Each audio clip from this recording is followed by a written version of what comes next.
अरे, तो टूटे हुए दिल भी खुदा जो है वो उन्हीं को, खुदा ही उन पे मरहम लगाता है।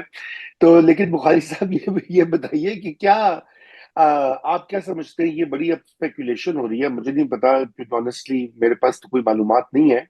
तो शाह महमूद कुरैशी जो है वो क्या कोई फर्क अपना धड़ा बना लेंगे, या क्या वो बगावत का आलम बुलंद कर देंगे? अब ये लोग कह रहे हैं कि जी उनके जो बेटे जैन कुरैशी का जो मौकफ था पिछली बार आईनी तरमीम के हवाले से, उस पर बड़ी तनकीद भी हुई, शो कॉज लेटर भी जारी हुआ। उनकी साहिबजादी, उनके भी जो बयानात अगर आप देखें तो उनमें थोड़ा फर्क है पहले से।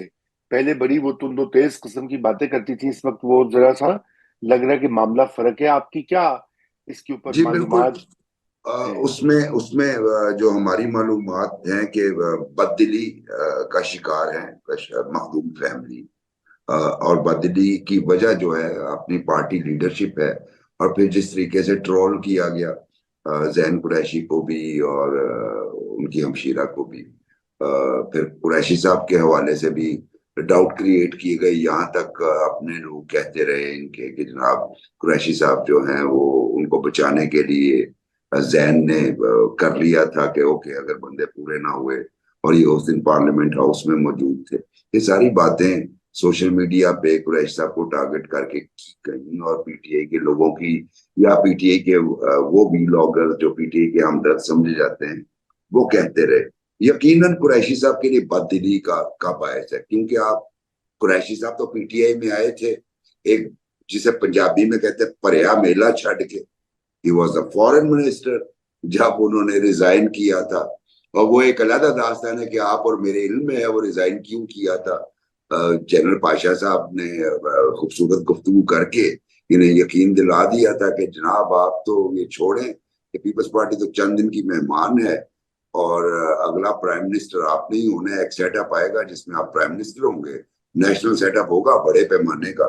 तो ये फॉरेन मिनिस्ट्री से इस्तीफा दे के तशरीफ ले आए। और फिर इन्हें कहा गया जनाब आप नंबर 2 होंगे, आप पीटीआई में जाइए, क्योंकि पीपल्स पार्टी तो अपनी गवर्नमेंट पूरी कर चुकी थी, पार्लियामेंट ने भी मुद्दत पूरी की। फिर ये पीटीआई में आए और पीटीआई के प्लेटफॉर्म पे आपको याद होगा जब मखदूम जावेद हाशमी साहब ने पीटीआई ज्वाइन की तो उनके साथ भी इनकी मुखासमत। और मैं बागी हूँ का उनका वो जो था, बागी जब नारे लगते थे, बागी बागी जब वो स्टेज पे आया करते जावेद हाशमी साहब, तो जब वो छोड़ के गए और उनका मौका फसूल ही था। हर बंदे का समझता है हर पॉलिटिशियन के मेरा मौका फसूल ही है, गलत या ठीक होना बात की बात होती है। तो दागी का नारा भी मखदूम जावेद हाशमी साहब के खिलाफ शाह महमूद कुरैशी साहब ने कॉइन किया था। अब सूरत हाल ये है कि उनके पास रहने जाने की जगह कोई नहीं है रजा भाई। मसलन वो कहाँ जाएंगे? हाँ उनकी फॉलोइंग बहुत स्ट्रांग है, स्पिरिचुअल फॉलोइंग मुल्तान में और घोटकी में।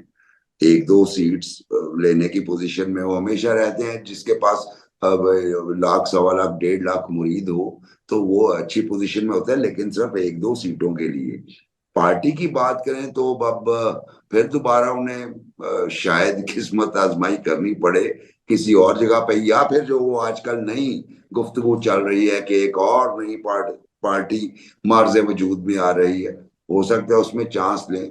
लेकिन बहरहाल चूंकि उनके अपना बयानिया और उनके बेटे का बयानिया ये रहा कि इमरान खान अल्ट्रा पॉपुलर हैं और वो शायद वो बयानिया उन पे भी तारी है।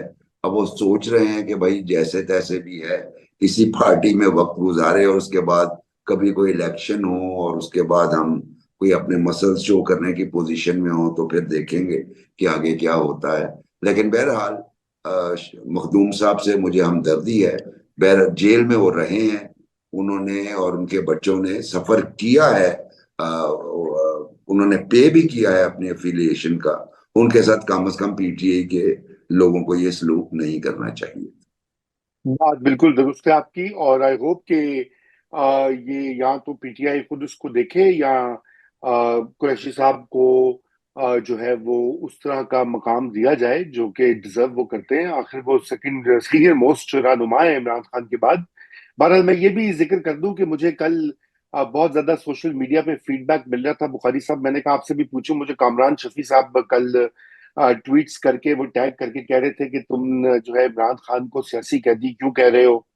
वो एक मुजरिम है, मुलजिम है। उसके ऊपर बड़े संगीन इल्जामात हैं, चाहे वो 190 मिलियन पाउंड्स वाला केस है या तोशाखाना वाला केस है। तो मैंने कहा आपके क्विक राय इसके ऊपर भी लूं। जी। देखिए रजा भाई, ईमानदाराना राय तो ये है कि हमने माजी में जिस बंदे को इंसाफ नहीं मिला, दो सूरतें होती हैं। बंदा ने अगर क्राइम किया है तो उसकी कन्विक्शन होनी चाहिए, अगर क्राइम नहीं किया तो कोर्ट के जरिए उसकी आजादी का परवाना जारी होना चाहिए। कहा जाए तो आसिफ जरदारी साहब पे 23 केसेस थे और 11 साल उन्होंने जेल भी काटी, एक्विटल भी हो गए सारे केसेस। इसकी वजह से उन्हें सियासी कैदी, जब वो एक्विटल नहीं हुआ था, उन्हें सियासी कैदी इसलिए कहा जाता था कि उनके केसेस का फैसला ही नहीं होता था और मुद्दतों वो लटके रहते थे, बल्कि हेयरिंग भी नहीं हुआ करती थी। तो अब इमरान खान साहब की हेयरिंग्स तो होती हैं, लेकिन अगर उन्होंने क्राइम किया है, कामरान शफी साहब ने कहा कि जनाब वो सीरियस नेचर के केसेस हैं, तो उसमें यहाँ पे तो ये आलम है कि वो फैसला होने जा रहा होता है, तो आपकी एक हाई कोर्ट जो है मना कर देती है, जनाब इसका फैसला होल्ड बैक कर, ठीक है। और फिर हाँ। इनके इनके वकला ये रिक्वेस्ट करते दिखाई देते हैं, जी रिमांड कर दें वापस, ट्रायल कोर्ट को कहें कि नए सिरे से शुरू करें। तो फर्क तो है केसेस में, लेकिन हम्म। चूंकि इतना लेट हो गया है, इसलिए इनको फिलहाल सियासी कैदी ही कहा जा सकता है। जब तक वो, आप मुझसे बेहतर वो लैंग्वेज समझते हैं, वो क्या है कि बंदा जब तक गिल्टी प्रूव नहीं होता, प्रूवन वो proven innocent guilty. Until proved जी गिल्टी। बिल्कुल। तो चूंकि हाँ। उनको अभी तक आपने कन्विक्ट नहीं किया, इसलिए वो इनोसेंट ही कानून की इस्तेलाह में डिक्लेयर किया जाएगा, फिर उन्हें सियासी कैदी ही कहा जाएगा।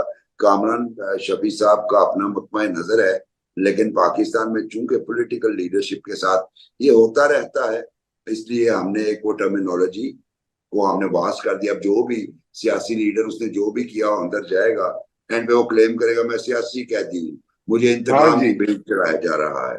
तो ये है इसमें। लेकिन सवाल मेरा वही है, अगर क्राइम किया है तो कन्विक्शन क्यों नहीं, और अगर क्राइम नहीं किया तो जेल में क्यों? वो अच्छा। जहाँ जहाँ जी। कन्विक्ट